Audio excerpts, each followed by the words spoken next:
محمد وعلى آل سيدنا محمد كما صليت على إبراهيم وعلى آل إبراهيم في العالمين إنك حميد مجيد.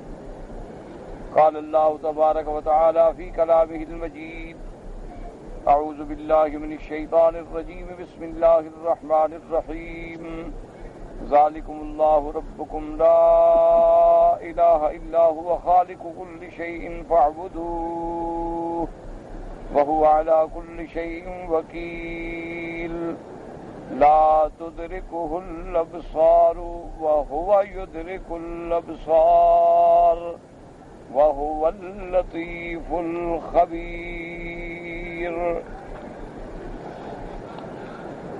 اللہ تبارک و تعالی نے کلام مقدس کی ان آیات مبارکہ میں جو سورۃ الانعام کی آیات ہیں ارشاد فرمایا: ذالکم اللہ ربکم لا الہ الا ہو خالق کل شیء فاعبدوہ. یعنی جو آیات ہم نے پہلے پڑھی ہیں جس میں اللہ تبارک و تعالی نے اپنی صفات کا اظہار فرمایا کہ مولا اور الہ اور معبود برحق وہ ہے بدیع السماوات والارض، کہ جس نے آسمانوں اور زمینوں کو عدم سے وجود بخشا، جن کی پہلے کوئی مثال ہی نہیں، اور اس کے بعد رد فرمایا تھا ان لوگوں کا کہ جو لوگ اللہ کے لیے نعوذ باللہ بیٹے اور بیٹیاں بناتے ہیں، فرمایا کیسی بات کرتے ہیں کہ وہ پروردگار عالم جس نے آسمانوں اور زمینوں کو عدم سے وجود بخشا ہے بغیر مثال کے، اس کے لیے اولاد انا یکون لہ ولد، اس کے لیے کیسے بیٹا کہتے ہیں؟ اور اگر تم بیٹے بنانے کے دعوے دار ہو تو نظام تو پھر یہ ہے کہ جب میاں بیوی ہوں گے تب بیٹا پیدا ہوگا، وہ تو بیوی سے بھی پاک ہے. انا یکون لہ ولد ولم تکن لہ صاحبہ. اور اس کے بعد فرمایا تھا وخلق کل شیء، اور ہر چیز کے پیدا کرنے والا کون ہے؟ اللہ. وَهُوَ بِكُلِّ شَيْءٍ عَلِيمٌ، اور ہر چیز کا علم رکھنے والا جو ہے وہ اللہ تبارک و تعالی ہے، چونکہ تخلیق بغیر علم کے تو ہو ہی نہیں سکتی. آپ کو علم نہ ہو تو آپ کوئی چیز بنائیں گے کیسے؟ تخلیق تو تب ہوگی جب علم ہوگا. اگر آسمانوں اور زمینوں کا علم ہی نہ ہو تو تخلیق کیسے ہو سکتی ہے؟ تو جب ذرے ذرے کے پیدا کرنے والا وہ ہے اور خالق کل شے وہ ہے اور عالم الغیب والشہادہ وہ ہے اور علم کامل اور علم محیط کا مالک وہ ہے، تو ذالکم اللہ ربکم، وہ ہے تمہارا رب، وہ ہے الہ، وہ ہے صفت الوہیت و ربوبیت کا مستحق. اس لیے اللہ نے یہاں اس آیات میں پھر دہرایا، فرمایا ذالکم اللہ ربکم لا الہ الا ہو، جو ان صفتوں کا مالک ہے وہی تمہارا رب ہے، اور کوئی معبود نہیں، کوئی معبود برحق نہیں مگر اللہ. اور فرمایا خلق کل شیء، اور اللہ پاک فرماتے ہیں خالق کل شیء، اور ہر چیز کے پیدا کرنے والا. تو جب رب وہ ہے، الہ وہ ہے، خالق کل شیء وہ ہے، تو عبادت کا مستحق بھی وہ ہے. فاعبدوا، اسی کی عبادت کرو، اور کسی کی عبادت جو ہے وہ جائز نہیں. اور فرمایا وَهُوَ عَلَى كُلِّ شَيْءٍ وَكِيلٌ، صرف یہ نہیں کہ پیدا کر کے کسی چیز کو چھوڑ دیا، بلکہ وہ ہر چیز کا حفاظت کرنے والا، نگہداشت کرنے والا بھی اللہ تبارک و تعالی ہے، اس کے علاوہ کوئی نہیں. تو ثابت ہو گیا کہ خالق کل شیء اور عالم کل شیء اور وکیل کل شیء کون ہے؟ اللہ تبارک و تعالی. تو جب یہ ساری صفتوں کا مالک اللہ ہے تو عبادت کے لائق بھی اللہ تبارک و تعالی ہے، اس کے سوا کوئی اور عبادت کا مستحق نہیں ہو سکتا. اب اس کے بعد فرماتے ہیں اس کی اور مزید عظمت شان، فرمایا لا تدرکہ الابصار وہو یدرک الابصار وهو اللطیف الخبیر.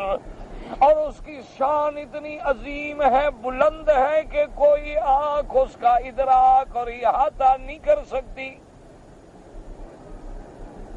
کوئی آنکھ دنیا کی اس کا احاطہ نہیں کر سکتی، ادراک نہیں کر سکتی، لیکن وہ سب کا احاطہ کرنے والا ہے. اور دوسری صفتیں فرمائی کہ وہ لطیف بھی ہے اور خبیر بھی ہے. اب یاد رکھیں کہ لطیف کے معنی میں مفسرین کرام رحم اللہ تعالی علیہم اجمعین کے دو قول ہیں. ایک تو لطیف کا معنی ہے مہربان، لطف فرمانے والا، وہ سب پہ رحمت فرمانے والا. اور خبیر کا معنی باخبر، ہر چیز کے جاننے والا. اور ایک لطیف کا معنی ہوتا ہے، جب لطیف کثیف کی ضد میں آئے تو معنی کہ وہ ایسی لطیف چیز ہے کہ وہاں ہمارے حواس، ہمارا ادراک پہنچ ہی نہیں سکتا، ہم سوچ ہی نہیں سکتے. وہ اس کی ذات کی حقیقت جو ہے اس کو ہم نہیں سمجھ سکتے ہیں، ہمارے حواس خمس وہاں کام نہیں کر سکتے ہیں کہ وہ لطیف ہے.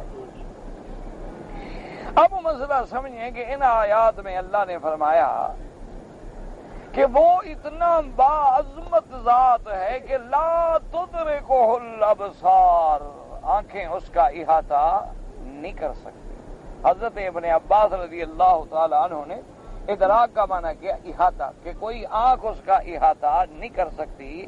حالانکہ دیکھیں اللہ نے آنکھوں کو کتنی بڑی طاقت دی ہے کہ چاند، سورج کتنے بڑے بڑے عظیم قرات ہیں، زمین سے بھی بڑے قرے ہیں، لیکن ان کو بھی چھوٹے سے چھوٹے جانور کی آنکھ بھی دیکھ لیتی ہے، چھوٹے سے چھوٹے انسان کی آنکھ بھی دیکھ لیتی ہے، پرندے کی آنکھ بھی دیکھ لیتی ہے.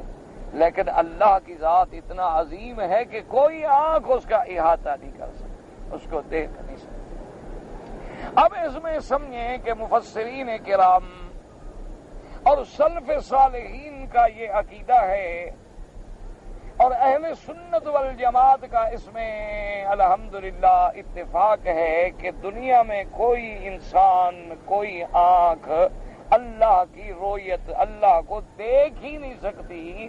جب دیکھ ہی نہیں سکتی، احاطہ کرنا تو بڑی دور کی بات. اور اس پر انہوں نے قرآن مقدس سے بھی دلیل دی ہے کہ جب سیدنا موسیٰ علیہ السلام کے ساتھ میرے رب کریم نے کلام فرمایا بغیر واسطے کے، بغیر کسی فرشتے کے، بغیر کسی ملک کے، جب اتنا لطف و کرم فرمایا تو حضرت موسیٰ علیہ السلام نے بھی ہمت کی اور عرض کیا کہ مولا جب آپ نے مجھے اتنا شرف بخشا ہے، جب آپ نے مجھے اپنے کرم سے اتنا نوازا ہے کہ مجھے نبوت اور رسالت کے لیے چن لیا اور مجھے کلیم اللہ بنا دیا کہ اللہ میرے ساتھ خود کلام کریں بغیر واسطہ، تو اب میری ایک درخواست ہے کہ مہربانی فرمائے کہ رب ارنی انظر الیک، میرا مولا مہربانی کریں میری درخواست قبول فرما لیں کہ میں آپ کی زیارت بھی کر لوں، مجھے دیدار بھی نصیب ہو جائے، رویت بھی نصیب ہو جائے. لیکن اللہ نے ارشاد فرمایا قال لن ترانی ولکن انظر الی الجبل، اللہ نے فرمایا موسیٰ علیہ السلام آپ ہرگز نہیں دیکھ سکتے، آپ نہیں دیکھ سکتے ہیں، آپ کی قوت و طاقت نہیں کہ کوئی دنیا میں کوئی انسانی آنکھ مجھے دیکھ سکے. اچھا ہم آپ کے اطمینان کے لیے کہ آپ کی درخواست ہم مسترد نہیں کر رہے، لیکن آپ کی یہ طاقت ہی نہیں ہے کہ اللہ کی رویت کر سکو. یہ بھی اللہ کا لطف و کرم تھا، ورنہ تو جواب اتنا ہی کافی تھا کہ لن ترانی، بس آپ نہیں دیکھ سکتے. لیکن اپنے انبیاء کے ساتھ، رسولوں کے ساتھ اللہ کا معاملہ بڑے لطف و کرم کا معاملہ ہوتا ہے. جن کو اللہ نے اتنی بڑی عظمت و شان بخشی ہے تو ان کے ساتھ معاملہ بھی بڑی مہربانی کا ہوتا ہے. اللہ نے فرمایا کہ میرے پیغمبر ولکن انظر الی الجبل فإن استقر مکانہ فسوف ترانی، اور اس پہاڑ پر بھی ہم صرف اپنی ایک تجلی ڈالتے ہیں، یہ بھی نہیں کہ وہ پہاڑ میں دیکھ سکے، کیونکہ سب سے بڑا مقام تو اللہ نے انسانوں کو دیا، سب سے بڑا مقام جو اللہ نے بخشا ہے وہ تو انسانوں کو بخشا ہے۔ اللہ نے یہ پہاڑ، یہ آسمان، یہ زمینیں، یہ سب کچھ انسانوں کے لیے پیدا کیا۔ اللہ تبارک و تعالیٰ نے انسانوں کو وہ عظمت بخشی ہے کہ وہ تو پہاڑوں کو بھی توڑ ڈالتے ہیں۔ اللہ تبارک و تعالیٰ نے انسانوں کو ایسا مقام دیا ہے وہ پہاڑوں کو کاٹ کے بھی راستے بنا لیتے ہیں۔ مقصد اللہ تبارک و تعالیٰ کے لطف و کرم کا یہ تھا کہ موسیٰ علیہ السلام کو سمجھ آ جائے، ان کے فہم میں یہ بات آ جائے کہ اللہ کی رؤیت جو ہے وہ بڑی مشکل، وہ محال ہے۔ اللہ نے حکم دیا موسیٰ علیہ السلام اس پہاڑ پہ نظر رکھیں، ہم اس پر اپنی تجلی ڈالتے ہیں، دیکھیں اگر یہ پہاڑ، اتنا بڑا پہاڑ جو ہے وہ میری تجلی کو سخت رکھتا ہے برداشت کرنے کی، اگر وہ برداشت نہیں کر سکتا تو انسان کیسے برداشت کرے گا؟ فَلَمَّا تَجَلَّى رَبُّهُ لِلْجَبَلِ جَعَلَهُ دَكًّا وَخَرَّ مُوسَىٰ صَعِقًا۔ اللہ پاک نے جب اس پہاڑ پہ اپنی تجلی فرمائی تو پہاڑ ریزہ ریزہ ہو گیا، موسیٰ علیہ السلام بے ہوش ہو کے گر گئے۔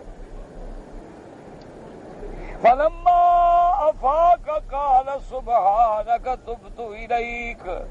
اب جب موسیٰ علیہ السلام کو ہوش آیا تو نے کہا پاک ہے تیری ذات، میں توبہ کرتا ہوں، میں اپنی بات سے رجوع کرتا ہوں، باقی میری طاقت نہیں کہ میں اللہ تبارک و تعالیٰ کی رؤیت کر سکوں۔ تو اس لیے سلف صالحین فرماتے ہیں کہ جب اللہ کا نبی، اللہ کا پیغمبر حضرت موسیٰ علیہ السلام کلیم اللہ بھی نہیں دیکھ سکتا تو کوئی اور بندہ کیسے خدا کو دیکھ سکتا ہے؟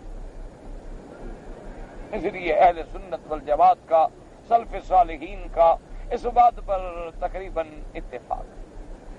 اب مسئلہ یہ پیدا ہوتا ہے کہ کیا سرکار دو جہاں سیدنا محمد الرسول اللہ صلی اللہ علیہ وسلم کو رؤیت ہوئی ہے یا نہیں ہوئی؟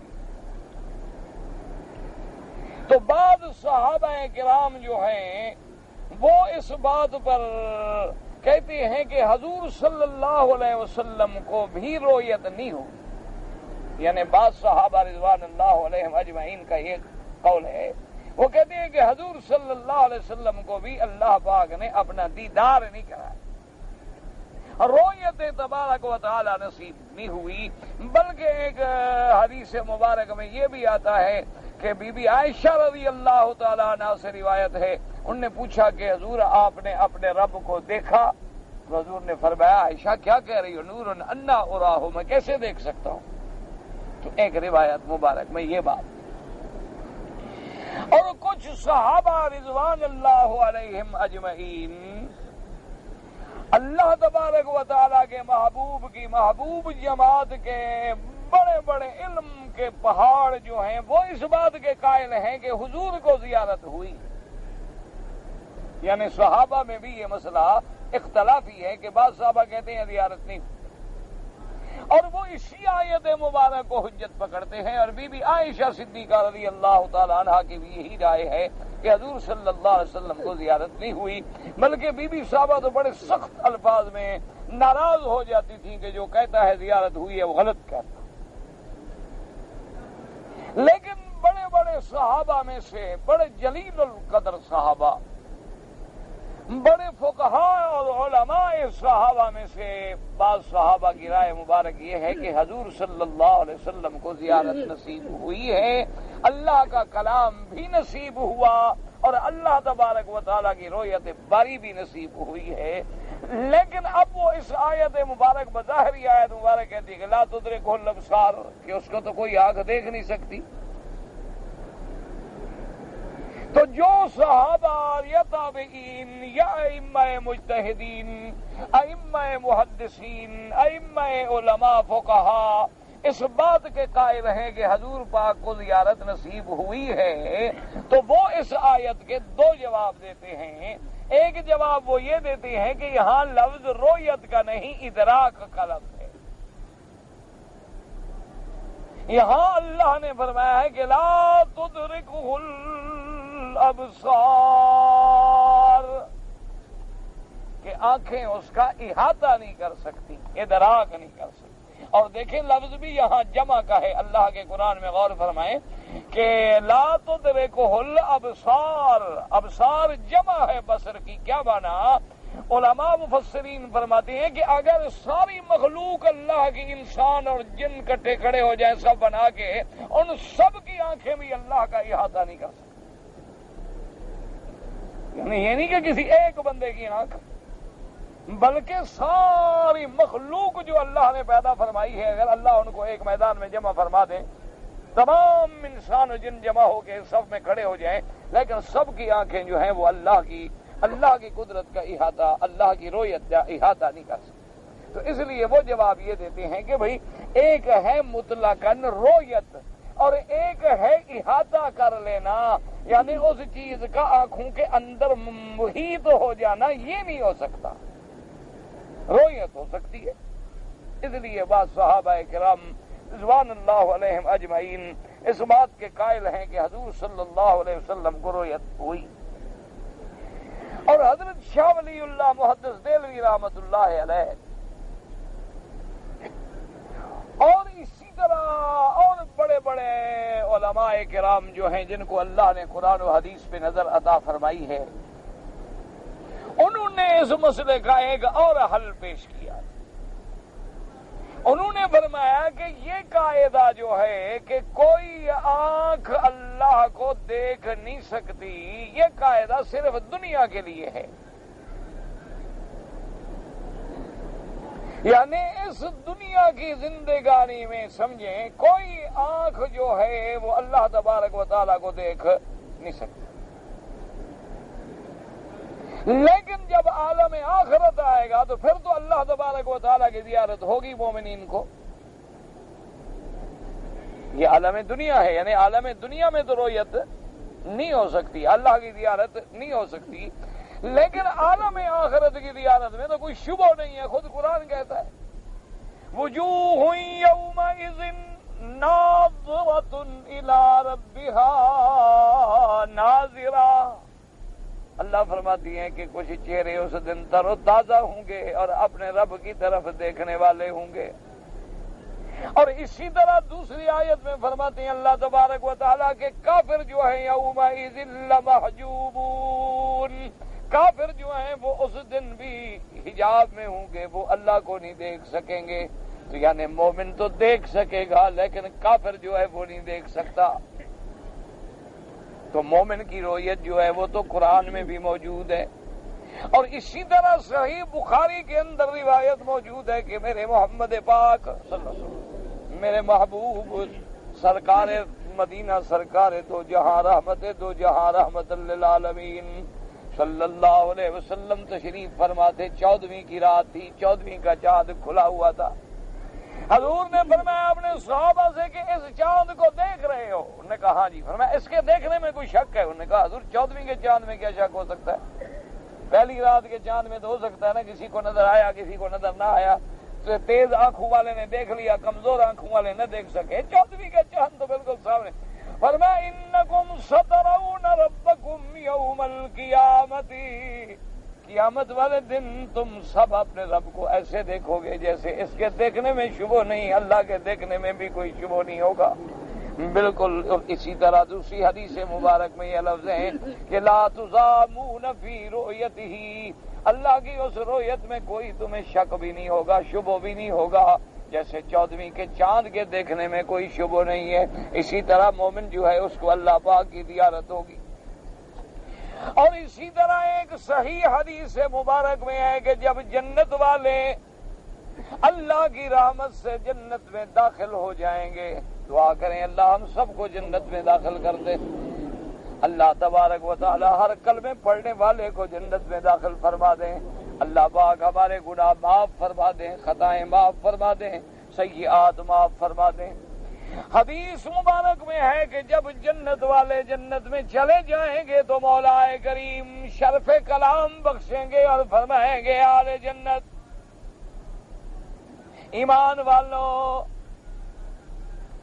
تمہیں اور کسی نعمت کی کسی چیز کی ضرورت ہو تو سوال کرو تاکہ رب تمہارا وہ بھی تمہیں نعمت دینے کے لیے تیار ہے.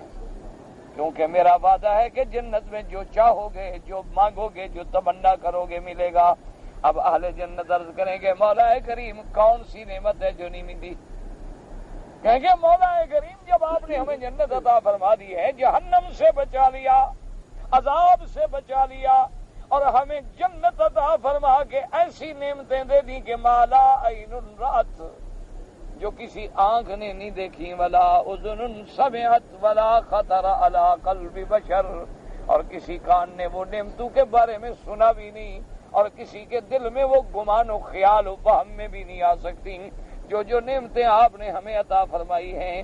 اور کون سی چیز ہے مولا جو رہ گئی ہے ہم مانگیں آپ سے؟ اللہ فرمائیں گے میرے بندو، میرے ایمان والو، آج میں تمہیں وہ نعمت دیتا ہوں کہ ایسی نعمت تم سے پہلے کبھی نہیں ملی ہوگی، اور اس کے بعد حجاب اٹھ جائیں گے اور اللہ اپنی زیارت نصیب فرمائیں گے۔ اور وہ تو پھر نعمت ایسی ہے نا کہ جس کے سامنے کچھ نعمتیں نہیں، ایک تو ہے جنت ملنا، ایک ہے خود خدا کا ملنا، یہ تو پھر مقام بلند ہے نا جس کو مل گیا۔ اللہ اکبر۔ اس لیے بعض اللہ والے جو ہیں نا ان کی بڑی عجیب عجیب باتیں ہوتی ہیں، اللہ، اس لیے بعض ایک بڑے اللہ کے ولی گزرے ہیں،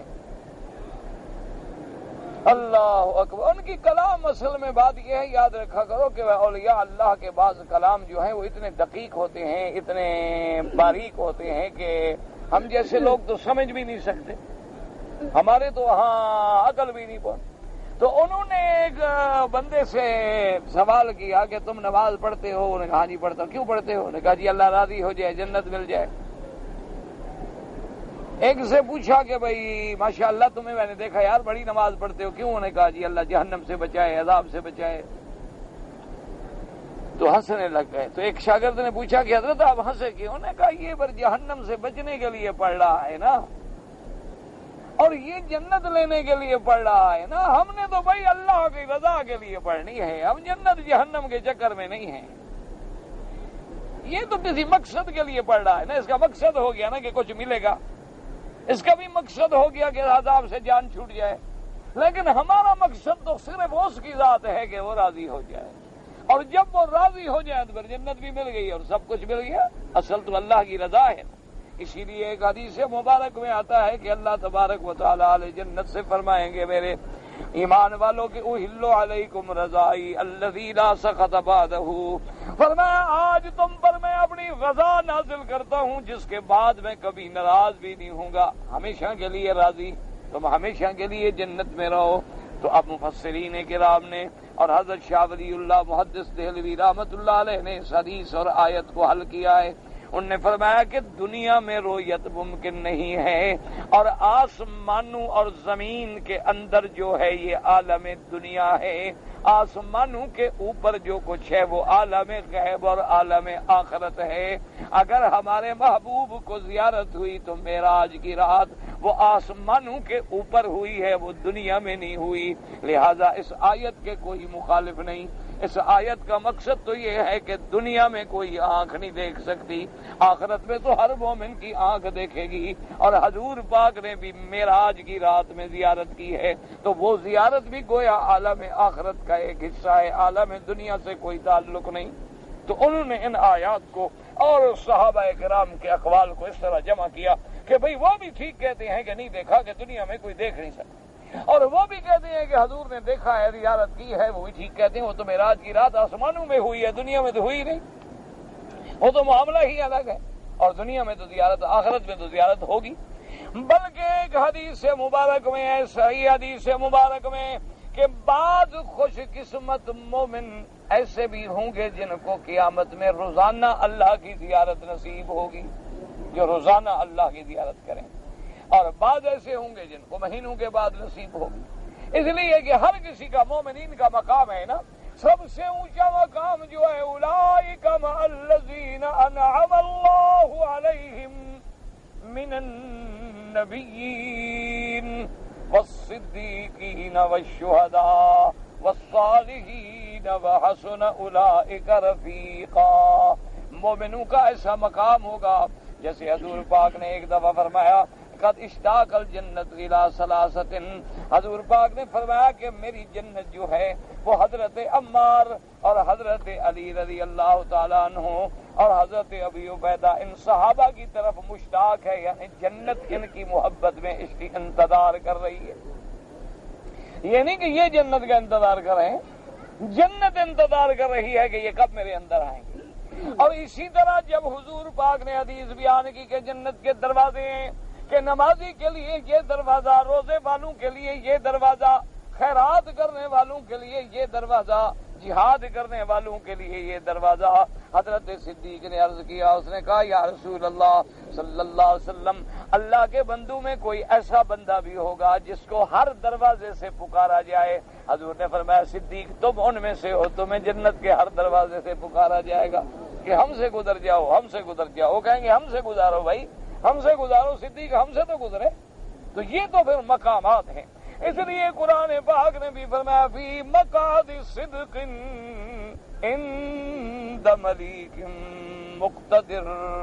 بعض لوگ ایسے ہوں گے جن کا یہ مقام ہوگا کہ وہ مولا کے قریب ہوں گے، ان کو رویت بھی نصیب ہوگی، زیارت بھی نصیب ہوگی۔ اور اسی طرح ایک حدیث مبارک میں آتا ہے کہ بعض اللہ کے محبوب بندے جو ہیں علی منابر من نور، نور کے ممبر ہوں گے، ان پر وہ بیٹھے ہوں گے اور ان کو اللہ تبارک و تعالیٰ کی رویت اور زیارت نصیب ہوگی۔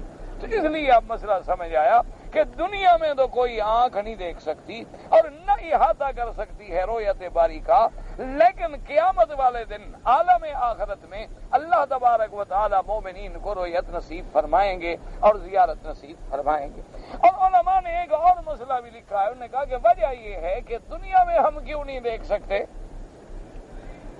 انہوں نے کہا اس کی وجہ یہ ہے کہ یہ دنیا بھی فانی ہے اور اس میں ہر چیز جو ہے وہ بھی ماشاءاللہ الحمدللہ اللہم سقیا رحمت لا سقیا عذاب۔ بارش ہے، اب آپ کی مرضی ہے یہاں بیٹھنا ہے تو بیٹھیں، کتاب تاکہ خراب نہ ہو، کتابیں تو بند کر لیں تاکہ کتاب کے کاغذ پہ پانی گرے گا تو پھر خراب۔ اس لیے یاد رکھیں کہ وہاں مقام ہیں جنت کے، اللہ تبارک و تعالیٰ نے ہر کسی کو منازل دی۔ اسی لیے جب حضرت ابن عباس رضی اللہ تعالیٰ عنہ نے فرمایا تھا کہ قیامت والے دن جب نامہ اعمال تقسیم ہوں گے تو تمام مومنین میں سے سب سے پہلے جو ہے داہنے ہاتھ میں حضرت عمر کو نامہ عمل ملے گا، نامہ ملے گا، صحیفہ ملے گا۔ جب صحیفے قیامت والے دن تقسیم ہوں گے تو ایک صحابی نے پوچھا، اس نے کہا حضرت اگر حضرت عمر کا وہاں پہلا نمبر ہوگا کہ اصحاب الیمین میں ان کو پہلے نمبر پہ نامہ عمل ملے گا تو ابو بکر، کیونکہ ابو بکر تو عمر سے بھی افضل ہے۔ یاد رکھو یہ عقیدہ ہے اہل سنت والجماعت کا کہ میرے محبوب کے بعد، اللہ کے نبی کے بعد، اللہ کی ساری مخلوق میں افضل جو ہے ابی بکر و عمر ہیں، ان کے بعد عثمان و علی ہیں رضوان اللہ علیہم اجمعین۔ تو حضرت ابن عباس نے فرمایا ہیہات ہیہات، آپ نے فرمایا پوچھنے والے خدا جانے تیری عقل کدھر گئی، کیا پوچھ رہے ہو؟ ابھی عمر نامہ عمل لے رہے ہوں گے اور ابو بکر تو جنتوں میں پہنچ بھی چکے ہوں گے۔ اس کا تو مقام یہ ہے کہ وہ ان پیشیوں سے بھی ماورا سیدھا جنت میں چلا جائے گا۔ اس کو تو اللہ تبارک و تعالیٰ نے وہ مرتبہ اور وہ مقام نصیب فرما دیا ہے کہ اس کا تو وہ مقام ہے، تم کیا بات کر رہے ہو؟ تو اس لیے علماء کرام نے فرمایا کہ یاد رکھو کہ دنیا میں کوئی آنکھ اللہ کو نہیں دیکھ سکتی، کوئی آنکھ یہ طاقت ہی نہیں رکھتی کہ وہ اللہ کی رویت اور اللہ کی قدرت کا، اللہ کے ذات کا ادراک کر سکے اور احاطہ کر سکے۔ لیکن آخرت میں اللہ تبارک و تعالیٰ مومنوں کو زیارت نصیب فرمائیں گے۔ اچھا اس کی وجہ لکھی، انہوں نے کہا وجہ یہ ہے کہ یہ دنیا جو ہے کل من علیہا فان وَيَبْقَى وَجْهُ رَبِّكَ ذُو الْجَلَالِ وَالْإِكْرَامِ، کیونکہ دنیا میں ہر چیز جو ہے وہ قابل فنا ہے، ہر چیز جو ہے وہ فانی ہے۔ كُلُّ شَيْءٍ هَالِكٌ إِلَّا وَجْهَهُ، ہر چیز جو ہے وہ قابل ہلاک ہے، صرف اس کی ذات ہے جو باقی ہے۔ اس لیے حدیث میں آتا ہے کہ جب مرض الوفات میں میرے محبوب صلی اللہ علیہ وسلم، جب حضور کی مرض الموت ہے، مرض الوفات ہے، آپ منبر پہ تشریف لے آئے مسجد میں، حضور صلی اللہ علیہ وسلم نے حکم دیا کہ مجھے ممبر پہ بٹھاؤ. صحابہ نے حضور صلی اللہ علیہ وسلم کو حضرت علی اور حضرت عباس، اور ایک روایت میں ہے کہ حضرت علی اور فضل ابن عباس نے پکڑ کے حضور پاک کو دونوں کندھوں پہ ہاتھ رکھ کے حضور کو اٹھا کے بٹھایا، لیکن حضور پاک تیسرے درجے پہ نہ بیٹھ سکے، پہلے درجے پہ بیٹھ گئے. اتنی تکلیف تھی میرے محبوب کو صلی اللہ علیہ وسلم. اللہ اکبر. اب حضور جب منبر پہ بیٹھے تو اب آپ اندازہ کر سکتے ہیں نا کہ صحابہ کا کیا حال ہے. صحابہ میں کیا گزر رہی ہوگی جن کے محبوب پہ تکلیف کا یہ عالم ہو اور محبوب کو اپنی آنکھوں سے دیکھ رہے ہوں، ان پہ کیا گزر رہی ہوگی. تو حدیث میں آتا ہے کہ صحابہ